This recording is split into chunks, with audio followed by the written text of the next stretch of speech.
And we are back with the fourth segment of the GSMC Sports Podcast presented by the GSMC Sports Network. And in this fourth segment, I'm just going to recap all of the NBA games that took place yesterday. Before I do that, however, there is a report going around, well, a little bit of a rumor that's going around in the NFL saying that the Packers are expected to aggressively pursue a wide receiver market this offseason to help their franchise quarterback Jordan Love. Now, according to some sources, the Packers, they're looking to reunite with Davante Adams. As we know, Davante Adams had great years with the Packers with the help of Aaron Rodgers at the helm. And that's not the only wide receiver that the Packers are going to be looking for. They're also trying to see if they can come up with contracts for free agents T. Higgins and Amari Cooper at the end of this season.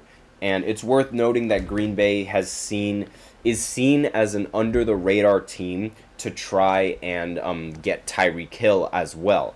So those are some of the wide receivers that the Packers are looking for. I thought it would be rather interesting that I brought that up. So let me know in the comments, who do you guys think would be a really good fit for the Packers and their system, and what wide receiver you'd like to see in a Packers uniform. But with that out of the way, let's go ahead talk about these NBA games that took place over yesterday. And let's see what game to start with, because that's usually like the most difficult thing, figuring out which game to start with. I think I'm going to start with the Lakers game. So after this game, the Lakers are now they've lost 3 straight. Obviously, a lot of people on the Lakers roster are busy, trying to protect their homes from all the fires and stuff like that. So there's been a little bit of a distraction for the Los Angeles teams, in particular the Lakers and the Clippers. Now, Anthony Davis did not let this distraction get to his head, as he recorded 30 points and 13 rebounds, but it wasn't enough to beat the Spurs. The Spurs ended up winning 126-102. LeBron, at age 40, dropped 18 points, 8 assists, and 5 rebounds. But again, the Spurs, they just had way too many players in the 30 points column. Victor Wembanyama, Stephon Castle, as well as Devin Vassell, unnecessarily rhymed, I'm sorry. All 3 of those players, they ended up recording 23 points. And when you have 3 players on your roster scoring 23 points, that's very difficult for any team to overcome, unless they have someone who's dropping, 50 or something like that. And Harrison Barnes also played really well for the Spurs with 17 points. Basically, everybody in the Spurs starting roster ended up getting double digits. And they also shot 37% from 3, compared to the Lakers, who shot 31% from 3. And obviously, when you win in the 3-point battle, chances are you win the game. Now, the Knicks, they ended up losing to the Pistons. The Pistons have won, I want to say, 8 of their last 10, something like that. They've been on a roll throughout the last few games. And okay, so let me just go ahead and look at they've only lost 1 game in January so far, which is a very good record for Pistons standards. And they got a win against Orlando, win against Charlotte, win against Minnesota, Portland, and Brooklyn. So that brings the win total up to 5. Then they lost to Golden State, but then they won back-to-back, going up against the Raptors and going up against New York. So in total, that is 7 games that they've won out of the 8 games that they've played. And the 1 game that they lost to against Golden State, they only lost to them by 3 points. So it's looking up for Detroit and their little basketball establishment that they have. Cade Cunningham ended up recording 36 points, and Malik Beasley ended up icing the game late, and he ended up scoring 22 points overall, but I think he scored the final points for Detroit to seal the win. Now, on New York's side, Karl-Anthony Towns had 26 points and 12 rebounds.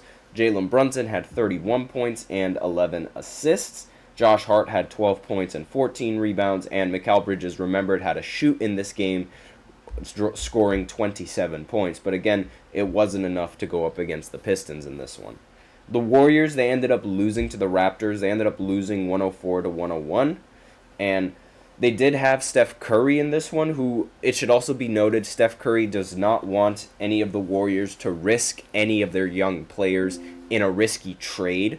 So it doesn't seem like, again, the end is near for Steph, and if you are the Warriors, you are going to want to try and negotiate a trade that would put the Warriors in a title contending position while you have Steph Curry playing basketball. Obviously, that's something that the Warriors are looking to do, but Steph Curry, he's sort of like suggesting that they do not try to risk a late season trade. And he ended the game with 26.7 rebounds and 7 assists. Andrew Wiggins ended with 20 points.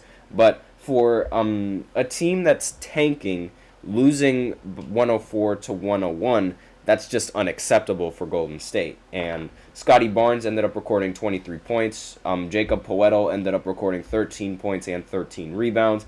And Davion Mitchell dropped 0 points in 27 minutes, and they were still able to win. Like, that's a little embarrassing if you're Golden State.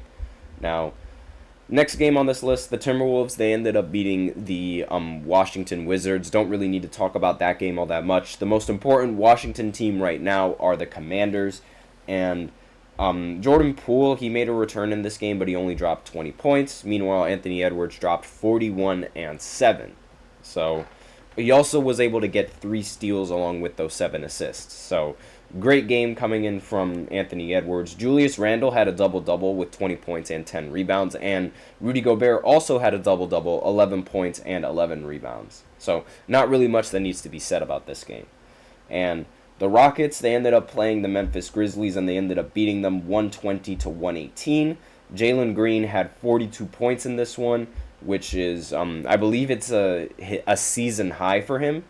And the on the Grizzlies side, John Morant had 29, Desmond Bane had 25, and that was really all that she wrote in this one. Despite the Grizzlies shooting 43% from 3, that wasn't enough to go up against Houston, who ended up shooting 51.6% from 3. So that's a very difficult 3-point percentage to beat. When you're shooting 51% as a team, it's very rare that a team like that ends up losing.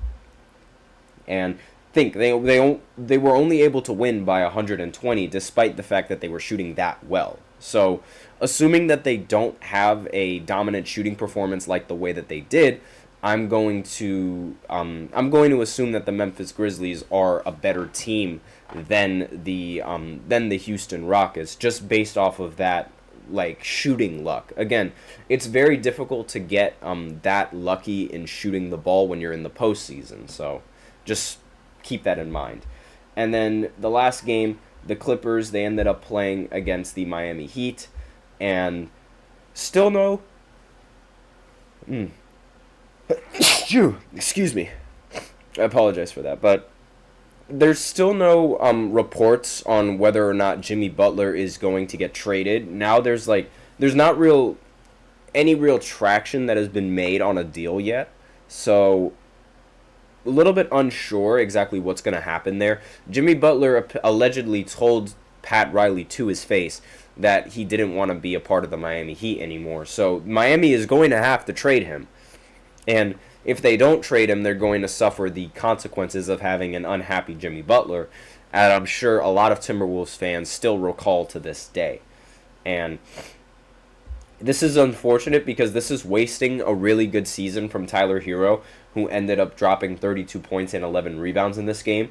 Still, it wasn't enough to go up against James Harden or Norman Powell. Norman Powell had 29 points. James Harden had 26 points, 11 assists.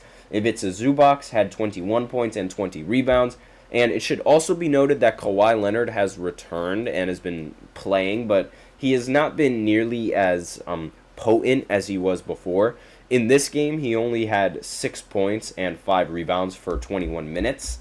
So not a very ideal Kawhi Leonard game, but still, he's back, and that should spell good news for Clippers fans. But that's all that I have in this fourth segment. So now we're going to go into the fifth segment, where I talk about a little bit of a rumor that's been going around. Well, not really going around in the NBA, but was a thing in the NBA for a while, and we just didn't have any reports confirming this. So I just wanted to talk about that. Spoilers, this is about Michael Jordan and Isaiah Thomas.